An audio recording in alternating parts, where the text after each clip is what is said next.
Happy Easter. Happy Easter. As is the custom in the Baptist and the Pentecostal and the black community, you wear your Sunday best on Easter. You wear white, and it's better to be your good white, not your other white. And so, in keeping in that tradition, Pierre Angeli and I, we put the white on today. And this is my white right here, and it's working. This is an aqueduct. It's an African thing. It's made for grand presentations. You it's like if you're talking, you want to make a point, you stop and you pull up your sleeve. Everybody got to work for you to do that. That's a moment you should be counting down and pay attention to that. And if you do this right here, you got them both up at the same time, well then that's the whole thing. But I haven't been raised in that tradition. I'm not as good at it. I just boom, right up there. But God is good, yes? Yes. All the time, 24/7, 365. And the good we're talking about is not the balance between good and bad. But the good I'm talking about is the activity and the presence that remains active and present all the time in and through and as all of creation, regardless of circumstances, regardless of situations, regardless of how I feel about it. And this is critical for us because sometimes we think our feelings are who we are. We think our feelings are real. Well, they are real because we've decided that they're real. But they're not in charge unless we give authority over to them. And that's a hard thing to get because it just feels so good sometimes to just be as mad as you possibly can. Be as just sometimes even the fears, like, people go to scary movies. And if it's not scary enough, then the movie's not good. They want to feel the edge of the terror. And so some of us are in it for the full spectrum of our emotional experience in whichever way it takes us. And some of us like a little more sedate, And it's all good. And it's Easter, it's about resurrection. Can't be a resurrection without a crucifixion. And that's the beautiful thing about the story. Is like, first, we want to talk about this brand new thing. There was something else that preceded that. And we're going into that right now as we do our weekly affirmation, which says, never doubt that a small group of thoughtful and committed individuals can make a difference in the world. Indeed, that's all that ever has. Yes. Never doubt means always remember that right where you are, and just as you are making a difference. Don't ever forget that. Because as long as you can remember that you're making a difference, then you can remember that you're always at cause. And when you can remember that you're always at cause, as we can remember that we're always at cause, that means no matter where I find myself, I recognize, and that means to recognize, to know again that I have an authority over this situation. Now, here's the thing about it. When we came to the planet as infants, we had a grand authority over everything. We literally believed that the world was here to do our bidding, and when it didn't, we let the world know our dissatisfaction, and then the world would respond. You know what I'm talking about? It's like, what does the baby want? What does the baby want? I don't know. I fed him. I've changed the diaper. I'm holding. What do you do? We're trying to take care of this infant that doesn't understand that I have other things to do besides this, and it's very clear that you are here to serve me. Isn't that right? Isn't that how we all get here? We all have this understanding that the universe is here to serve us. But along the way, we learn another story about who we are. We learn how to sit down and to be quiet and to don't make noise, and you're supposed to be heard but not seen but not heard, and all these ways we can disappear ourselves so that the truth about who we are, the essence of who we are, goes ignored and eventually buried in a place that we forget where it is, and now we're trying to live our lives without the very innocence that makes us a divine being. And so this is a story about recapturing that idea. And when you go into this idea, we have to remember that there's a lot of different holidays that flow into this right now. There's they call it pagan, religious, wicked, and all these different ones that had natural, since spring is back, the fertility rites came, and they celebrated all these things. And so the early Christians couldn't begin to stop that. So it's very clever what they do is, and I say they, I mean we. When I say they, I don't mean there's a they out there. We are all they. Do you understand what I'm saying when I say we're all they? Even if you can't get the idea of there's only one of us here, somewhere somebody's pointing at you saying you're they, just like you're pointing over there saying they're they. And so when we understand that everybody's they, then nobody's a they. Is that right? Okay. That was pretty good, Noise. I like that. And so this idea of Jesus, called the Christ, and I want to make this distinction because we're going to be talking a little bit about this, because all stories are about you. Okay, every story is about an archetype, and everybody in the story is who you are. And so don't ever think that the story that you're hearing doesn't apply to you, or don't let it prickle some of your old animosities. You know, your arms are too short to box with God.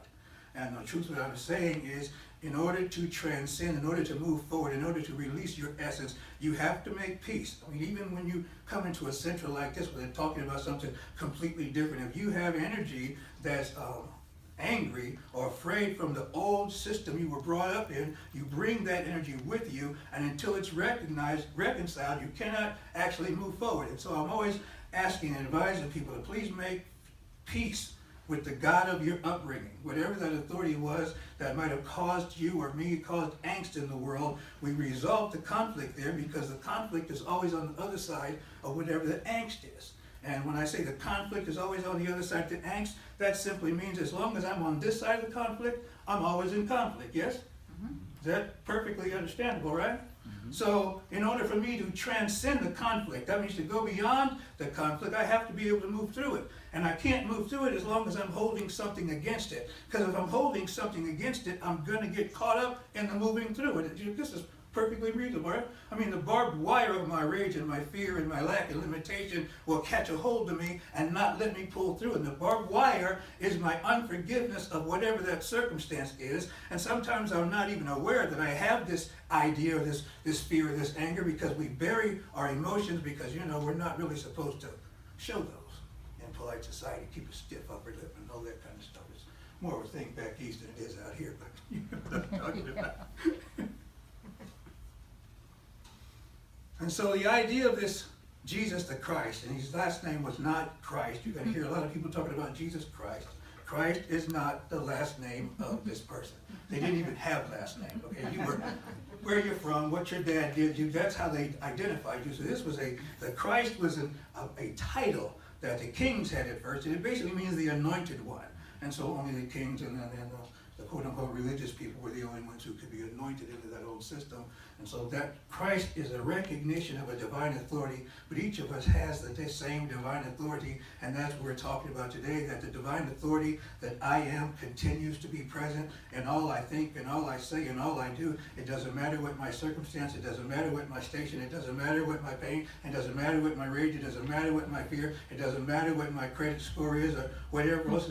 The divine that is me continues to blossom, continues to bloom, continues to release the fragrance of my innocence into the atmosphere and balance the cosmos, if you will. So this story is about a man called Jesus, representing the Christ consciousness. We all have a Christ consciousness. If that word bothers you, call it a cosmic consciousness, a consciousness of wholeness or oneness. However we approach this thing, there's a consciousness that sees everything as one thing, that recognizes itself in every mirror, recognizes itself in every activity, recognizes itself everywhere present at the same time. And in this idea of wholeness, that I'm related to everything in the universe, in this idea of wholeness, that everything in the universe is a relationship with me, in this idea of wholeness, that this relationship continues to blossom and to grow in every aspect of my life, and that my active participation in this activity actually is like tilling the soil so that the roots can grow deeper, and it's put me in a shade, in a sunny spot so I can get more sun. It gives me the opportunity to take full advantage of the truth of who I am, which is neither here nor there, but everywhere present at the same time. And so what that happens is we begin to look for opportunities to be blessed wherever we go. I'm reminded of a situation with my mom. My mom's a minister, quite a bit of a psychic, and in fact, when I grew up, we were convinced our mother was a witch because she just knew stuff she wasn't supposed to know. I didn't understand how mothers could just divine things about their kids, and she would do that all of the time. And so we were like, man, you know, you can't get anything by this. I remember one day I was going to cut school with some kids. I think I might have been in the 6th grade the first time. Somebody said, let's cut school. We're going to go to the golf course. Yeah, we're going to the golf course. And then there was a path that went to the golf course and a path that went to school. And I remember stopping right there. They said, what's wrong, Billy? I can't even tell them, but I'm clear that right now my mother has a telescope that can look around us and she can see what I'm doing. And I'm going to school, man. I'm going to school. And so, but this idea that I can be separate from something. This idea that there's something out there that's not about me. So I had this problem with anger that I've been working on basically my whole life. Maybe somebody here have anger issues. I've been working on, I'm actually doing really, really well. I'm so proud of myself. I'm proud of myself because I can see the progress that I'm making and how, look how humble I'm becoming. I mean, you're not supposed to be bragging about being humble. Who says? You know how hard it was for me to get here? This was work, man. I'm bragging about this. This was hard work. I appreciate it. And so, thank you. And so, I remember my mom's always talking to me about stuff. She's like, boy, you should be able to do this. She hits you with the shoulds all the time. Oh, it shouldn't all over you. But she's always bringing stuff to me that makes me want to go higher. And so she's talking about how I have to learn to trust and all these things. And I said, well, I trust God. I just don't trust people. Does this sound familiar? I trust God. I don't trust people. And of course, she hit me with one of her motherisms. She said, well, how can you say you trust God, but you don't trust people when God shows up as people? Dang! Got me again. And so I had to begin to start trusting people. This was huge because I learned to distrust at an early age. I come from an abusive household where, your innocence is sacrificed at a very early age. And I just learned to protect myself at a very early age. And this is a story about learning how to stop protecting yourself and recognize that the unconditional love of the entire universe is flowing through you at all times. And the moment you decide to respond to it, and the way you respond to it is you allow the innocence of yourself to be present right here and now without fear of what happens to it, because you know your innocence is the most powerful thing in the universe. And so the story of Passover comes along, and that story is about when the children of Israel, Hebrew children, it's the way I learned it, were in bondage in Egypt. And it's, there's two sides of the story. The Egyptians say we have no history of this, but, this is the way the story's being told 2,000 years. And so they're trying to get out of bondage. And so the story's about trying to get out of bondage. Don't get hung up on who's right, which God is more powerful. Just talk about the story because everybody in the story is you. You're Pharaoh, you are the ruler, you're in charge, and you are activating some things about yourself that are causing you to be unsuccessful, because the ruling aspect of our minds, the ego consciousness, the consciousness of lack and limitation, is firmly rooted in the control center. We set up controls, we set up conditions, we set up circumstances to reinforce the idea that we already have. If you believe that what's that one they say about if the only tool you have is a hammer, pretty soon everything starts looking like a nail. And so if your number one tool is distrust, what will happen is you will continue to manifest circumstances where you can't trust people. If it's a fear, if fear is your issue, you will continue to manifest circumstances where you get to be afraid, because we are truly in charge of what we experience in the world, in the universe, because it's a reciprocal relationship. And all relationships are reciprocal. That's the whole idea what a relationship is. There's things that are relating to one another. And everything in the universe is relating to something else. And so there's a grand relationship, a grand scheme of things. And I like to say that God himself, herself, itself must be relationship, because everything that exists is in relationship with something. And nothing exists by itself. And so when we begin to realize that everything's in relationship, that means I'm in relationship with everything and every experience. Now I can be in a trusting relationship, or I can be in a fearful relationship. I get to decide that.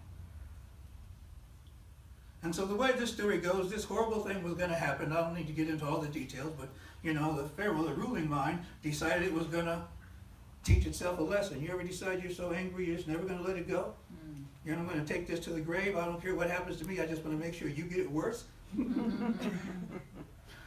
There's that old story about the guy who finds a genie, and he rubs the lamp, and the genie says, you get 3 wishes, but your worst enemy is going to get twice as much as you.